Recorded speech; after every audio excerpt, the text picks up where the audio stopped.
మీరు ఎప్పుడైనా అపవాదిని, సాతానుడిని ఎల్లగొట్టవలసి వస్తే ఎప్పుడైనా చూడండి, ఇది పాస్టర్ కావచ్చు, మీరు కూడా కావచ్చు, ఏం చేయాలంటే యేసు నామములో సైతానా నిన్ను బంధిస్తున్నాను అని చెప్పకూడదు. బంధించడం మన పని కాదు. యేసు నామములో సైతాన్ అనాలి. అర్థమవుతుందా? వెళ్ళగొట్టాలి, బంధించకూడదు, వెళ్ళగొట్టాలి. ఎందుకంటే యేసు ప్రభు వారి దగ్గరికి సాతానుడు వచ్చినప్పుడు బంధించాడా, పొమ్మన్నాడా? ఎక్కడైనా యేసు ప్రభు వారు నిన్ను బంధిస్తున్నానని వాడాడా? వాడు ఉంటే కదా లోకములో దేవుని పిల్లల యొక్క పవర్ ఏంటో తెలుస్తుంది.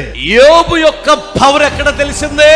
ఆడున్నప్పుడే కదా, ఆడు శోధించినప్పుడే కదా మన విశ్వాసం శుద్ధ సువర్ణంగా మారుతుంది. ఆడు శ్రమల పాలు చేస్తే కదా మన దేవుని కొరకు ఎలా నిలబడతామో, మన దేవుడు మన పక్షాన ఎలా నిలబడతాడో తెలిసేది. అందుకనే ఆడిని ఇక్కడే ఉంచుతాడు. ఎప్పటి వరకు? 1000 ఏళ్ల పాలన వరకు.